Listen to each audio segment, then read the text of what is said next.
हमारे शास्त्र वर्णन करते हैं कि दरवाजे पर नींबू और मिर्ची क्यों टांगा जाता है।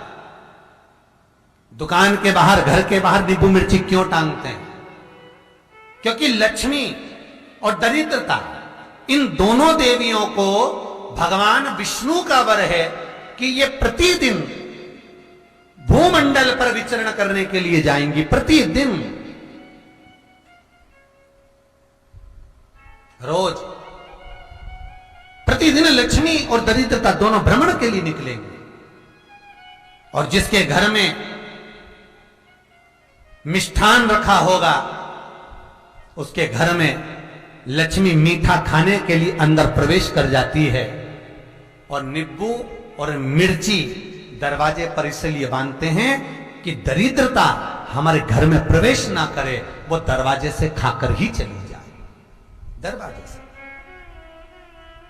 एक बात बहुत ध्यान रखना, जिसके घर में फ्रिज में, डलिया में या रसोई घर में नींबू और मिर्ची ये दोनों एक ही जगह रखे रहते हैं, उसके घर में कभी शांति नहीं रहती। सास बहू का, ननंद भाभी का, भाई भाई का, परिवार में कुछ ना कुछ क्लेश जरूर ही होगा। 4 दिन अगर अच्छे निकल गए तो 5वें दिन क्लेश का जाएगा। 5 दिन अच्छे निकल गए, 6ठा दिन क्लेश का जाएगा। कुछ ना कुछ, एक जरा सी कटोरी पड़ी है उसके पीछे विवाद चालू हो जाएगा, जरा सा पानी ढुल गया उसके पीछे विवाद चालू हो जाएगा, बेडशीट बदल रहा था उसके पीछे विवाद चालू हो जाएगा, पति कक्ष में आया विवाद चालू हो जाएगा, तुमने एक शब्द कहा, कोई लड़ाई की बात नहीं करी, फिर भी विवाद चालू हो जाएगा। समझ लेना कि घर के रसोई घर में या फ्रिज में नींबू और मिर्ची साथ रखा हुआ तो वो क्लेश तो देगा ही। पंडितों से पूछोगे, ज्योतिषाचार्यों से पूछोगे, वो कहेंगे मोती पिना दो, कोई कहेगा पितृदोष हो गया, कोई कहेगा कालसर्प दोष हो गया, कोई कहेगा वास्तु दोष हो गया, पर वो आपको ये नहीं बताएंगे कि नींबू और मिर्ची एक डलिया में रखा हुआ है। ये हमारा वेद, हमारा शास्त्र बताएगा कि नींबू और मिर्ची ये दरिद्रता देवी को प्रिय है, और जहां नींबू और मिर्ची साथ रखा वहां दरिद्रता प्रवेश कर जाती है, और दरिद्रता गई तो वो क्लेश उत्पन्न करती है, जिससे इसके घर में सुख ना रहे। सुख नहीं रहेगा तो लक्ष्मी नहीं रहेगी, दरिद्रता उसके घर में आराम से रह सकती है। अब बहुएं कहीं किसी से पूछ रही, सास किसी से पूछ रही, हमारे घर में शांति नहीं है, हमारी बहू बहुत अच्छी थी पहले, बहुत क्लेश करती है, हमारी सास बहुत अच्छी थी, बहुत क्लेश करती है। घर में विवाद इतना ज्यादा होता है गुरुजी, जरा सी बात के पीछे विवाद होगा इतना बड़ा फैल जाएगा, पति पत्नी में जरा सी बात होगी इतना बड़ा फैलारा हो जाएगा, बच्चों को थोड़ा सा समझाओ इतना बड़ा फैलारा हो जाएगा। कारण क्या है? उसका कारण है तुम्हारे घर में जरूर एक डलिया के अंदर नींबू और मिर्ची या फ्रिज के एक बॉक्स के अंदर नींबू और मिर्ची रखा हुआ है, उसका क्लेश तुम्हारे यहां रहेगा ही, सदा रहेगा। इसलिए महाराज नींबू मिर्ची दरवाजे पर टांगा जाता है, बाहर संग नहीं, बाहर जाए। एक बात बहुत सुंदर है, जैसे दूध और दही दोनों एक ही झोले में, एक ही बैग में, एक कैरी बैग के अंदर दूध और दही अलग अलग पॉलिथीन में बंधे हुए हैं, अलग अलग डोलचीने अलग अलग डब्बे में रखे हुए हैं। एक व्यक्ति एक ही बैग के अंदर दूध और दही ये दोनों चीज अगर लेकर घर के अंदर आता है तो उसके घर में संपदा की तो कमी आती ही है, उसके घर में संपदा टिकती नहीं है। घर में अगर लाख रुपए रखे हैं तो 3 दिन या 4 दिन के अंदर वो पैसा वापस जाना है। दही और दूध अगर एक ही साथ आया है, एक ही व्यक्ति एक ही झोले में, एक ही बैग में, एक ही कैरी बैग में अगर लेकर आया, उसी तरह नींबू और मिर्ची का भी क्रम है महाराज। कई कई सब्जी वाले उसको एक साथ बांध देते, नहीं नहीं, नींबू भले अलग बैग में डाल लो, पन्नी में अलग बांध कर या झोले में अलग बांध कर मिर्ची रख लो, वो चल जाएगा, पर एक साथ अलग हो। मेरे को मालूम है दरिद्रता कि तेरे को खट्टा और तीखा पसंद है, इसीलिए महाराज हमारे हिंदू धर्म में बेटी की विदाई में 4 चीजें नहीं दी जाती। बेटी की विदाई में 4 चीजें नहीं देते। पहली झाड़ू, दूसरी सुई, तीसरी चलनी और चौथा अचार की बरनी। ये बेटी के कन्यादान में, बेटी की विदाई में नहीं देते। बड़ी दे दो, पापड़ दे दो, ये चल जाएगा, पर बेटी की विदाई में, बेटी के कन्यादान में ना तो झाड़ू जाएगी, ना सुई जाती है, ना चलनी जाती है, ना अचार की बरनी जाती है।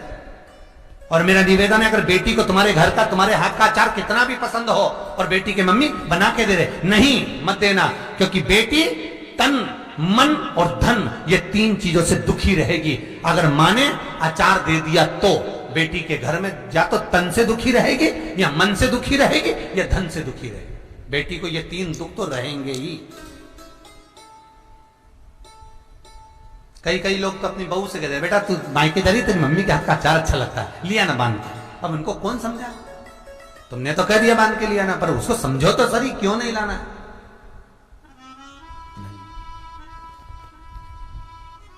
महाराज, दरिद्रता देवी को क्रोध आ गया। लक्ष्मी जी के साथ नारायण जाने लगे तो लक्ष्मी जी बोली, रुको प्रभु, मेरी बहन पीपल के पेड़ के नीचे बैठी है, आप कृपा करो। भगवान विष्णु ने कहा, सुनो लक्ष्मी, लक्ष्मी और नारायण इस पीपल के वृक्ष के नीचे आकर दरिद्रता देवी से मिले हैं। 7 दिन तक, पूरे सप्ताह पीपल के वृक्ष के नीचे लक्ष्मी और नारायण का वासा होगा। जो पीपल के वृक्ष के नीचे आकर दीप जलाएगा, पूजन करेगा, पाठ करेगा, उसको संपदा की प्राप्ति होगी। इतने में दरिद्रता देवी खड़ी हो गई और दरिद्रता ने कहा, वाह नारायण वाह, क्या बात है आपकी, पीपल के वृक्ष के नीचे तुम मिलने के लिए आए, मैं तो पहले से बैठी थी। 7 दिन तुमने अपने कर लिए, इसमें 1 दिन मेरा होगा। भगवान ने कहा, कौन सा? तब दरिद्रता देवी कहती है, रविवार का दिन पीपल के वृक्ष के नीचे ये दरिद्रता देवी विराजमान रहेगी। अगर रविवार के दिन कोई पीपल के वृक्ष के नीचे आएगा तो उसके साथ दरिद्रता देवी उसके घर में प्रवेश करेगी। इसलिए शास्त्र रीति में भगवान विष्णु ने उसी समय पलटवार करते हुए कह दिया, अरे ओ दरिद्रता सुन, पीपल के वृक्ष के नीचे अगर कोई रविवार को आया, कोई पूजन की सामग्री लेकर आया, हाथ में कुछ ना कुछ उसके हुआ, खाली हाथ आया, तो तू उसके घर में प्रवेश करेगी। अगर भरा हुआ हाथ रहा तो तू उसके यहां प्रवेश नहीं कर सकती। ठीक है प्रभु, वचन दे दिया भगवान ने। इतने में दरिद्रता देवी भगवान विष्णु से बोली, प्रभु, सारे देवताओं के पीछे अधर्म बैठा हुआ है,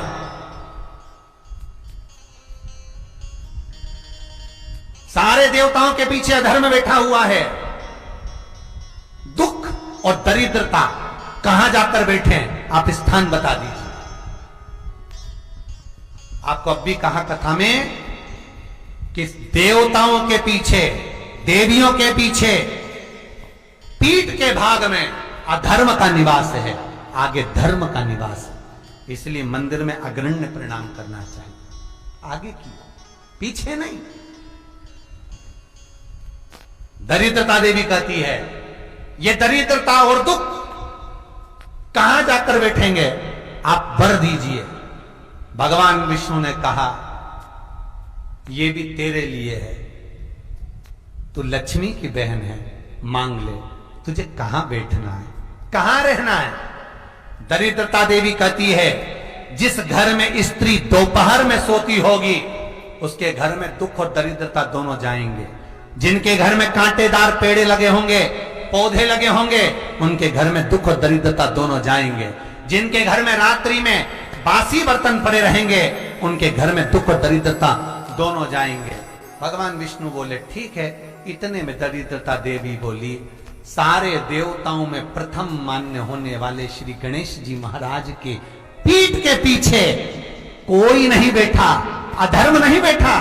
आप हमें वर दो कि दरिद्रता और दुख गणेश जी की पीठ के पीछे विराजमान होंगे, पृष्ठभाग में दरिद्रता और दुख दोनों रहेंगे।